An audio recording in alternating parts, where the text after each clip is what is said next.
Tiden er kommet, venner. Det er tiden, hvor vi for sidste gang som elever skal gå ud af døren for at vende hjem.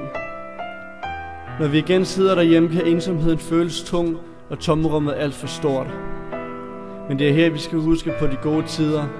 Det er her, vi skal huske på, at selvom vi bliver spredt rundt i hele Danmark, så er vi stadig sammen. Det er bare ikke fysisk. Det er et år siden, jeg for første gang snakkede for jer, men det er sikkert også den sidste. Og hvor ville jeg dog ønske, at jeg kunne opleve det år igen, som jeg oplevede det første gang.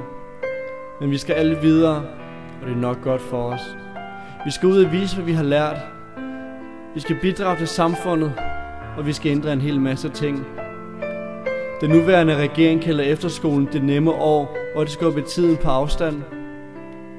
Det har hverken været et nemt år, og vi har ikke skubbet nogen tid på afstand, heller ikke fremtiden.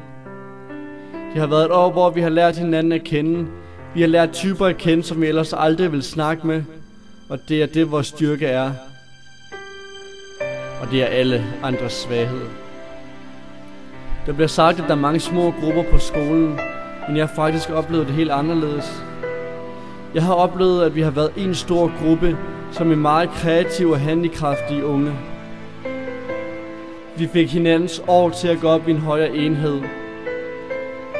Og det er igen alle andres svaghed, men vores styrke. Men husker I, mine venner?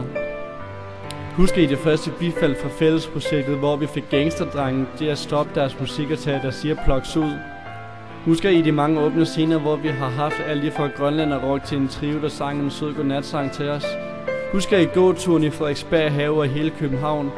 Husker I de sene timer, hvor vi alle sad rundt om bålet og nød flammernes varme? Husker I de mange teaftener, hvor vi har proppet munden fuld af kage? Så fandens meget gerne vil sige til jer. Men hvordan siger man det? Jeg elsker jer. Hver eneste en af jer elsker jer. Bevarer sig det på hver sin måde, men tag nu ikke fejl af, at lige meget hvor meget I fucker op, så vil I altid have en stor plads i mit hjerte. Det sidste gang jeg står her og taler foran jer. Det sidste gang jeg slæber jer rundt i mine inderste tanker. Samfundet uden for det trygge Kastanjevej efterskole kan virke barsk. Men husk nu på, at hver gang en ny lærer, ordensmagten eller blot en person, der har mere magt eller er ældre end jer, siger, at de ikke kan noget, så husk blot på de få ord, jeg fortæller jer nu. Vi er fremtiden.